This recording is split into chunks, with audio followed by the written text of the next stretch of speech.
Shalom, selamat pagi jemaat sekalian yang terkasih.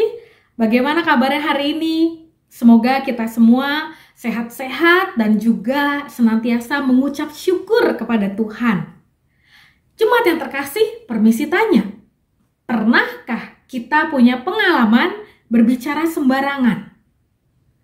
Kita tentunya tahu bahwa dengan berbicara sembarangan akan mengakibatkan berbagai hal, seperti retaknya hubungan keluarga, retaknya hubungan persahabatan, batalnya sebuah kerjasama, dan bahkan dapat merusak sebuah pelayanan.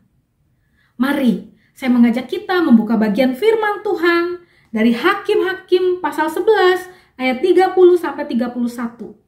Lalu bernazarlah Yefta kepada Tuhan, katanya, jika engkau sungguh-sungguh menyerahkan Bani Amon itu ke dalam tanganku, maka apa yang keluar dari pintu rumahku untuk menemui aku pada waktu aku kembali dengan selamat dari Bani Amon itu akan menjadi kepunyaan Tuhan dan aku akan mempersembahkannya sebagai korban bakaran.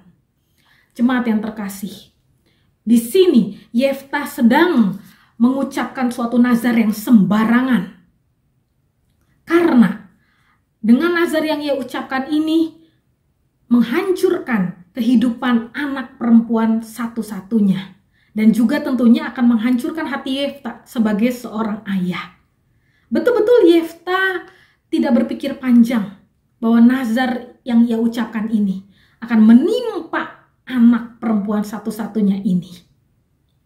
Karena ketika Yefta kembali dengan selamat dari peperangan melawan Bani Amon, pada waktu itu yang keluar dari pintu rumah Yefta untuk pertama kalinya yang menyambut Yefta ternyata adalah putri satu-satunya itu, anak perempuan satu-satunya, sehingga anak perempuan satu-satunya Yefta ini harus dipersembahkan sebagai korban bakaran.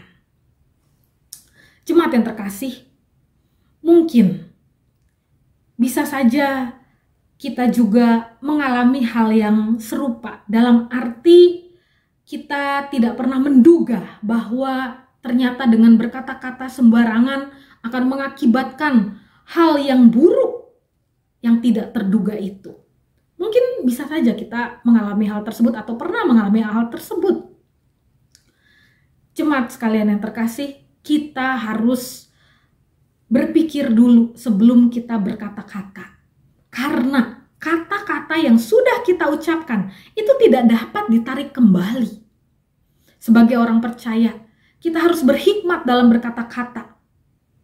Dalam arti bahwa kita harus berpikir dengan matang-matang sebelum kita mengucapkan suatu perkataan. Kita harus mempertimbangkannya baik-baik. Kita harus mempertimbangkannya apakah kata-kata yang akan kita ucapkan itu adalah tepat atau tidak. Membangun atau tidak, memuliakan Tuhan atau tidak.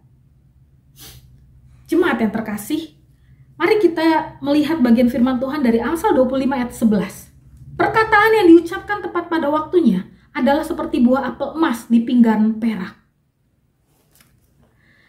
Kiranya Tuhan memberikan kita semua hikmat di dalam kita berkata-kata, agar kata-kata yang kita ucapkan itu tepat dan benar dan sesuai dengan kehendak Tuhan. Amin. Tuhan Yesus memberkati kita semua.